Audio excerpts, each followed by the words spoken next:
Tasje de Lee. Ja. Vandaag zijn we hier. Speeldorp Ballerik. Ja. Dus, werkende mama's hebben we altijd zo druk. We moeten op voorhand afspreken. Ja. En onze kinderen zijn lekker aan het spelen en dan we kunnen even hier praten met elkaar. Ja. Dus Lily, jullie kennen haar ook al. Jullie hebben haar eerder in mijn video's gezien. Maar ik heb tot nu toe geen tijd gehad haar echt te voorstellen aan jullie. Dus Lily is bruggenbouwer hier in Oostende. Tussen al de verschillende cultuur. Lily gaat vandaag ook een klein beetje haar voorstellen of iets vertellen. Laat dan, ik doe eigenlijk echt mijn best. Er zijn ook momenten dat ik denk van, dat is niet altijd zo rooskleurig. Na 14 jaar hier te wonen, zo de laatste tijd voel ik me toch, in het begin zoveel jaren meegemaakt waar de mensen naar mij kijken en ze zeggen China, China of ze roepen iets of ze denken dat ik Chinees ben. En ik zeg niet alleen over Belgische mensen die dat zeggen, maar ook iedereen. Ja. Ik was onlangs op een speeltuin en er waren enkele jonge gasten van 12, 13 jaar voetbal aan het spelen. Verschillende nationaliteiten, ik vind dat top dat ze spelen samen. Maar een gekleurde jongen kwam naar mij toe en hij zei Chinese accent. En ik keek naar hem, ja, ik ben niet uit China. Taiwan, zeker dat was Taiwan. En ik was dan, ik weet niet waarom, maar ik maak dat heel vaak ook mee, ook in Brugge, onderweg naar het station. Zijn er eigenlijk Afghaanse jongens, want ik herken ook intussen welke nationaliteiten wat. En ze zeggen dan China tegen mij. En dan, ik heb al eens meegemaakt waar ik gestopt was en ik vraag, oh, excuse me. Ik zei tegen de jongen en de jongen was een beetje verrast. En ik heb hem gevraagd een foto van mee te nemen van mijn vriendin. En hij was dan beleefd. Maar ik denk dat hij was ook verrast. Oei, maar waarom heb ik dat gedaan? Sommigen beseffen niet. Ja, sommige mensen beseffen niet de vooroordelen over andere mensen. Want wij hebben allemaal vooroordelen. Ja, natuurlijk. Ja. Maar over Aziaten in het algemeen heb ik opgemerkt. Iedereen denkt, wanneer we Aziatische race zijn, iedereen denkt, de meeste mensen denken dat we Chinees zijn. Ja. Dus wij als Tibetanen, wij komen dat ook heel vaak tegen. En ook meer tijdens de corona. Dus wij waren, ik zelf was ook genoemd, corona. Dus ik passeerde en er waren een groep buitenland vrouwen. Ja. En die roepten naar mij, corona, go back, corona. Ik moet zeggen, Ladon, dat TikTok is ook ontstaan tijdens de coronaperiode, als je goed oplet. Ongeveer die periode, en dan ook corona. Ik heb ook al de naam corona gekregen, van mensen van hier. Maar ik merk op dat met die opkomst en hoe populair dat TikTok aan het worden is en dat bepaalde dingen zo genormaliseerd worden. Ze denken, het is okay to be a little bit racist, it's okay to be a little bit aggressive, it's okay to be rude to your parents. Dus er zijn heel veel dingen precies toegelaten en genormaliseerd via TikTok. En dat is voor mij een zorgwekkende trend. Ja. Microagressie is nooit normaal, hè? Ik vind dat niet normaal. Het is eigenlijk niet normaal, maar veel mensen beseffen dat niet als ze dat doen. En dat is zoals in emmer. Wanneer dat je zoveel water in doet, op een bepaald moment gaat dat overvol zijn en mensen gaan ontploffen. Ja. En dan ze denken, oei, waarom overreageert die persoon als ik iets zeg? Ja. Maar die persoon heeft al zoveel al meegemaakt. En ik merk op, dat is echt gestegen na corona. Omdat in corona is dat gebeurd. Ja. Die beweging van alle zaken, alle soort redelijk vreemde gedragen. Ja. En veel jongeren, kinderen keken naartoe zonder toezicht van de ouders. En dan nu is het post-corona. We zien heel wat zo zaken dat polariserende zaken en dan mensen vinden dat echt is oké. Het is normaal om elkaar zo om te gaan met elkaar. En ik vind dat zo belangrijk dat we moeten proberen gewoon om basisrespect te tonen voor elkaar. Dat is waar. Juist zoals hoe dat ik niet voor algemeen iemand uit het Arabische land, ik vraag altijd waar dat je komt. Want er zijn zoveel verschillende Arabische landen bijvoorbeeld, zoveel verschillende Aziatische landen. Het is inderdaad normaal dat we niet alles kennen van alle continenten, maar we kunnen ook voor openstaan. We kunnen ook vragen. We kunnen ook gewoon vragen. En in plaats van te veronderstellen. Ja. Ik heb nog een volgende vraag naar Lili. Dus Lili, jij kent ook heel veel Tibetanen hier in Oostende. Ja. Dat is een grote gemeenschap, eigenlijk groot. Ja, dat is een grote gemeenschap. Wat is jouw idee? Wat denk je over Tibetanen en hun taal en hun algemeen zeg maar involvement in de sociale leven? Ik moet zeggen, Ladon, je bent eigenlijk mijn eerste goede vriendin uit de Tibetan community. We kennen elkaar zoveel jaar terug als je store manager was voor Beyond Borg in Oostende. Ik was onder de indruk, omdat de Tibetanen die ik kende, was altijd zo oppervlakkig, zei ik goeiedag. En altijd super beleefd, super lieve mensen, super warm. Maar ik ben nu bezig met vrije tijdparticipatie in Brugge. Ook vanuit Concertgebouw probeer ik de communities te betrekken bij onze working. En ik merk op hoe moeizaam het is om de Tibetan community bijvoorbeeld te betrekken, effectief. En dat is echt moeizaam, behalve als ik met iemand kan afspreken. En dan dat is ook iets dat ik wil graag weten, want mensen zeggen ook aan mij, Lili, je kent zoveel verschillende culturen. En dan een Arabische papa, Syrische papa zei tegen mij, ik heb enkele Tibetanse kinderen uit de klas van mijn zoon uitgenodigd, maar die is niet gekomen naar het verjaardagfeest. Waarom? Hebben de community probleem met onze gemeenschap misschien? Of waarom komen ze niet af? Dus ik wilde ook zo, en dan ook bijvoorbeeld bij de scouts of bij de hero, ze vragen ook, waarom doen de Tibetan kinderen niet mee aan de activiteiten? Waarom zien wij de Tibetan community niet zoveel, terwijl dat de community in grote aanwezigheid is in verschillende steden? Ja. Dus dat is een vraag die ik wil ook terugstellen aan jou, omdat ze zijn wel heel lieve mensen. Hè? Als je praat met hen, ze zijn altijd zo met een grote lach. Maar om in diephandig mengelen met andere cultuur. Dat is iets zo zoeken. Ja. En ik spreek niet over iedereen, maar het is een beetje een algemene vaststelling. Ja. Volgens mij, de grootste probleem hier is taalbarrière. Zeker en vast. Misschien ze zijn te verlegen met anderen te praten. De tweede reden is misschien zijn ze niet goed op de hoogte gebracht geweest, omdat ze de taal niet spreken. Oké, van de tijd overal is social media, overal kan ze dan vinden en kijken en zoeken op Google, maar omdat ze de taal niet kennen, kan niet lezen en kan niet goed begrijpen, misschien daardoor weet ze niet dat er iets te doen is. Maar jullie alfabet is ook heel erg anders en jullie taal is ook heel erg anders. Dat is misschien moeilijk. Is het moeilijk voor Tibetanen om Nederlands te leren? Ja, denk het wel, want ik ken Tibetanen die jarenlang naar school gaat. Ook nog iets. Dus de taalbarrière is één, maar ook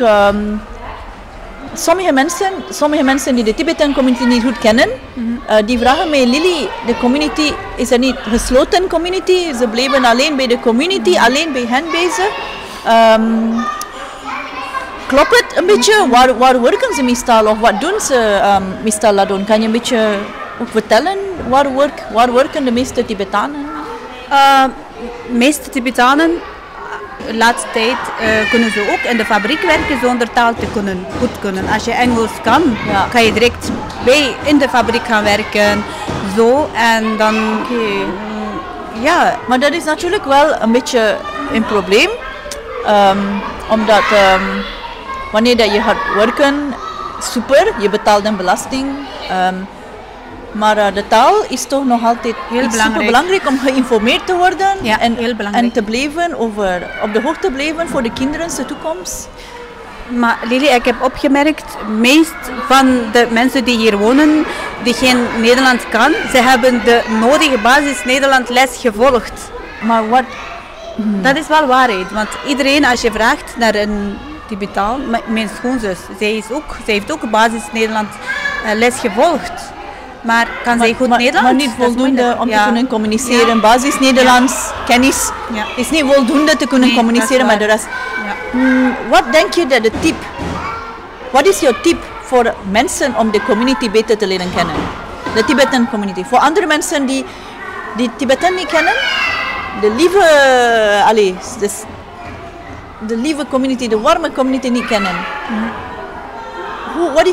Wat is jouw tip voor de anderen? Ik zou zeggen bijvoorbeeld een van je kennis die Tibetaan uitgenodigd had en die is niet gekomen.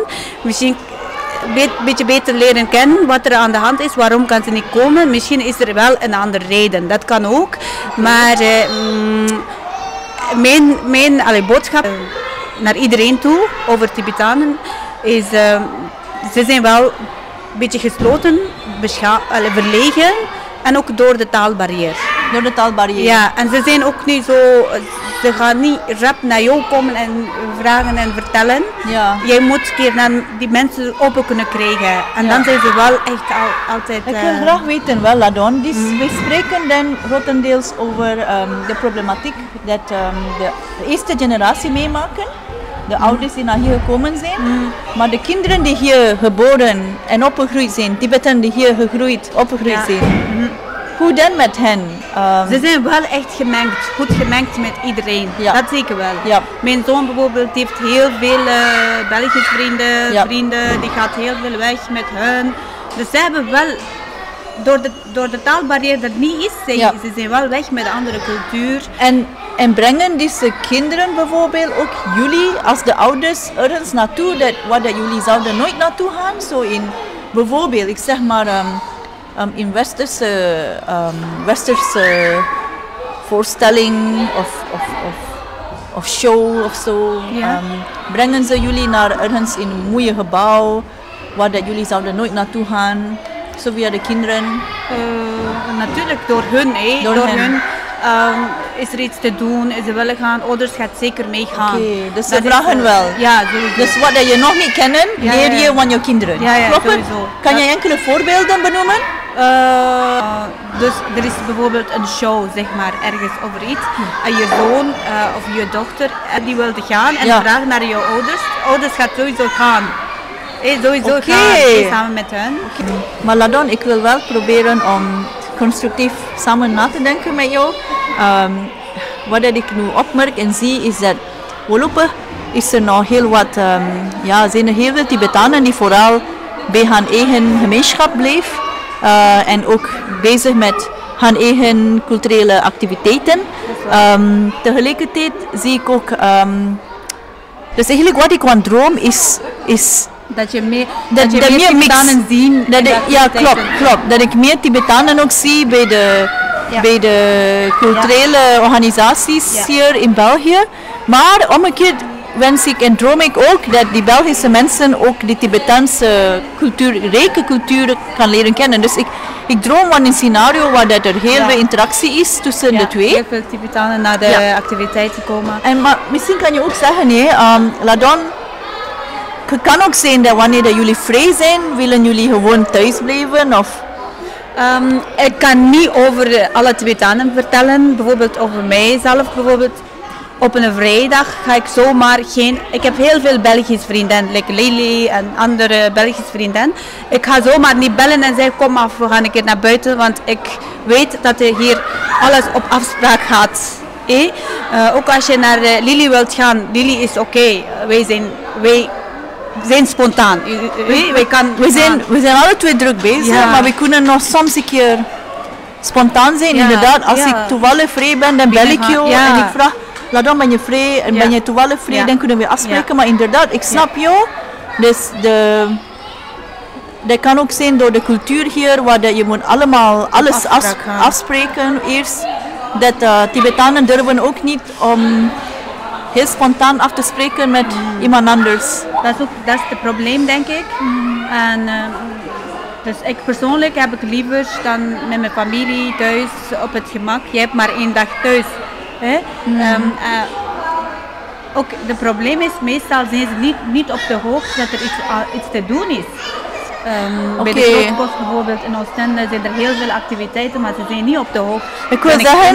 Ik wil zeggen, Ladon, bijvoorbeeld dit weekend dit weekend is een grote Oostende voor Anker in Oostende. Ja. Daar gaan ze allemaal heen. Daar gaan ze allemaal? Ja, je gaat heel veel Tibetanen zien. Oostende voor Anker, waar je alle boten en schepen kan bezoeken. Daar ga je ook heen. Daar ben blij. Omdat het elke jaar is. Ja, oké. Dus als er iets die terugkomt elke jaar, oké. Je gaat heel veel Tibetanen zien. Ik probeer nog te denken aan bijvoorbeeld Theater aan Zee in de zomer. Dat denk ik niet. Dat is wel nog ook interessant. Ladon, ik wil dat meegeven. En de Grote Bos doet ook soms heel leuke activiteiten in Oostende. Ken je de Grote Bos? Ga je soms naar de Grote Bos? Een paar keer met jou gegaan, zo, daar te spelen. Alright. Maar niet, ik ben niet ook iedere keer op de hoogte dat er iets te doen is. Dat is ook waar. Ik ken de taal, ik spreek de taal. Maar ik ben ook niet op de hoogte. Wat kan ik doen, Ladon? Kan ik jou taggen of posten? Taggen. Dus ik ga blijven taggen, want ik tag jou soms. Oftewel, hier in Oostende hebben we ook Tibetaanse organisatiegroepen, WhatsApp-groepen. Kunnen we misschien als er iets te doen is, stuur je naar mij of naar een ander Tibetanen door via Facebook, via WhatsApp, kunnen we dat doorzetten. We gaan dat proberen, Ladon, om te beginnen. Omdat mensen Tibetanen aan de activiteit van Oostende te krijgen. Via Lili is de bruggenfiguur. Nee, ik wil graag een beetje dat. Ook voor de kinderen is dat leuk. Ja, voor de kinderen is het leuk dat ze doen aan iets leuks buiten schooltijd. Ja. Oké. Dankjewel. Tashidele. Tashidele. Zijn hier klaar? Kunga is daar. Zij zoekt ons. Oké. Dus we gaan hier afronden. Ja, Elon is ook hier. Ja. Onze kinderen zijn hier. Dus we gaan hier afronden, Lili en ik. Ze hebben wel een fles ook gewonnen. Met de laatste zinnen. Tibetanen hier in Oostende en België. Meer activiteiten van vrije tijd deel te nemen. En ja, oké. Lili. Oei. Lili, tashidele. Tashidele. Bye bye. Bye bye.